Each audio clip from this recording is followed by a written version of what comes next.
जिसने उसकी गोद उजाड़ दी उसी को जीवन दान। यह सुनकर किसी को भी यकीन नहीं होता।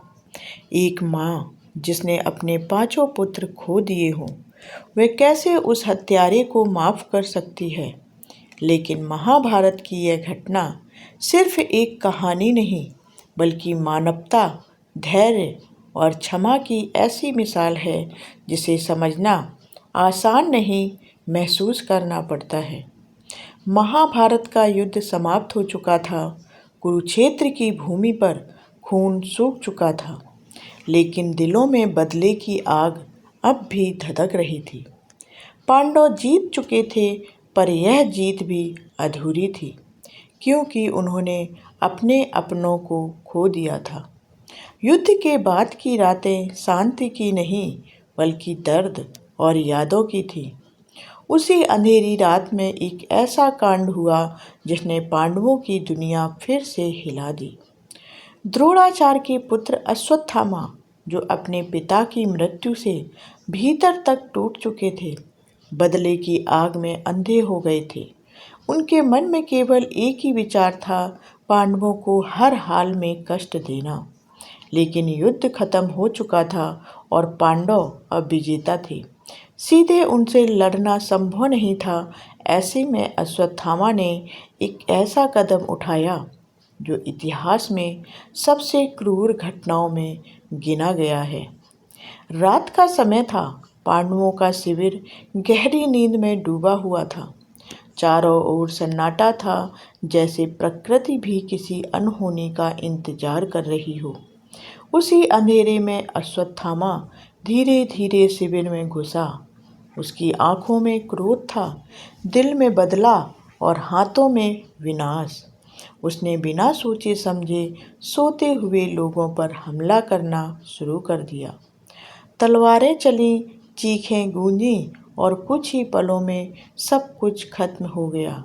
लेकिन अश्वत्थामा ने जिनको मारा वे पांडव नहीं थे, वे थे द्रौपदी के पांचों पुत्र, उप पांडव, मासूम, निर्दोष और अपने भविष्य से अनजान। उस रात उनकी सांसें छीन ली गईं और एक माँ की गोद हमेशा के लिए सूनी हो गई। सुबह जब यह खबर पांडवों और द्रौपदी तक पहुंची, तो सब कुछ जैसे थम गया। द्रौपदी के सामने उसके पुत्रों के निर्जीव शरीर पड़े थे। वह पल किसी भी माँ के लिए सबसे बड़ा दुस्वप्न होता है। उसकी आंखों में आंसू थे, दिल में तूफान और आत्मा पूरी तरह टूट चुकी थी। हर कोई सोच रहा था कि अब द्रौपदी का क्रोध भयानक रूप लेगा। वह बदला मांगेगी, न्याय की मांग करेंगी। अर्जुन का खून खौल उठा। उन्होंने उसी क्षण प्रतिज्ञा ली कि वह अश्वत्थामा को पकड़कर लाएंगे और उसे उसके कर्मों की सजा देंगे। अर्जुन ने अपने वचन के अनुसार अश्वत्थामा का पीछा किया और अंततः उसे पराजित कर बंदी बना लिया। बंधे हुए अश्वत्थामा को जब शिविर में लाया गया, तो वहाँ एक अजीब सा सन्नाटा था। सभी की निगाहें द्रौपदी पर थीं, क्योंकि निर्णय अब उसी के हाथ में था। अर्जुन ने कहा, पांचाली, यह वही है जिसने तुम्हारे पुत्रों की हत्या की। अब तुम बताओ, इसे क्या दंड दिया जाए। यह सवाल केवल न्याय का नहीं, बल्कि भावनाओं का भी था। हर कोई जानता था कि एक माँ के दिल में क्या चल रहा होगा। द्रौपदी ने धीरे धीरे अपना सिर उठाया। उसकी आंखों में आंसू थे, लेकिन उनमें आग नहीं थी। उसने अश्वत्थामा की ओर देखा, बंधा हुआ, पराजित और अपने कर्मों के परिणाम का इंतजार करता हुआ।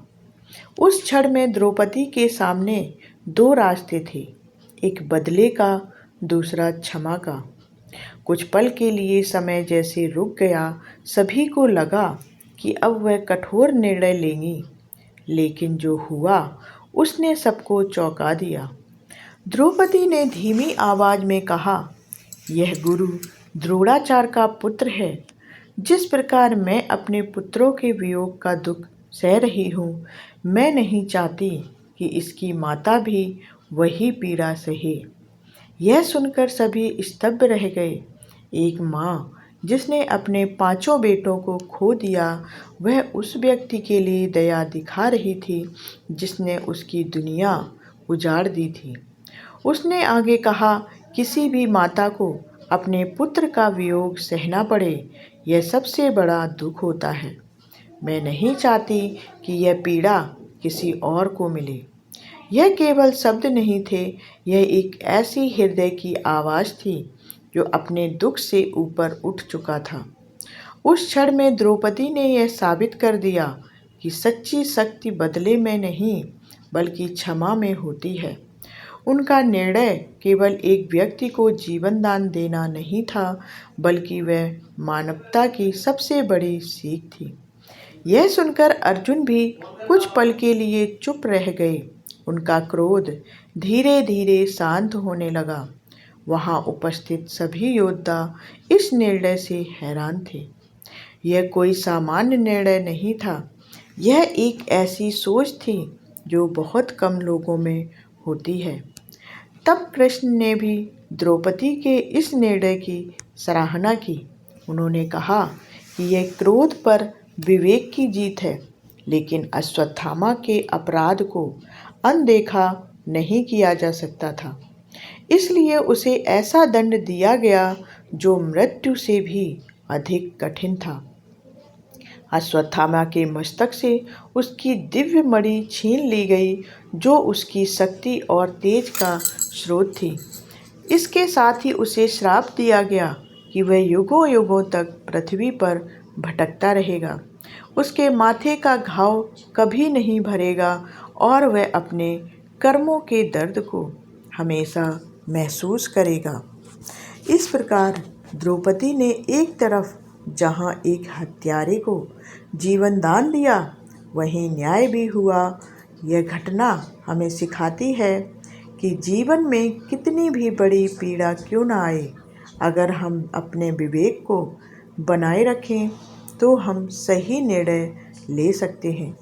द्रौपदी का यह निर्णय आज भी हमें सोचने पर मजबूर करता है। क्या हम उस स्थिति में होते तो ऐसा कर पाते? शायद नहीं। यही कारण है कि यह कथा केवल इतिहास नहीं, बल्कि एक गहरी सीख है। कभी कभी सबसे बड़ी जीत बदला लेने में नहीं, बल्कि माफ़ कर देने में होती है, और यही द्रौपदी ने उस दिन पूरी दुनिया को सिखाया था। तो ऐसी ही महाभारत की रहस्य भरी कहानियों को जानने के लिए मेरे चैनल को सब्सक्राइब कर लें और वीडियो को लाइक करें, कमेंट करें और शेयर करें। धन्यवाद। जय श्री कृष्ण।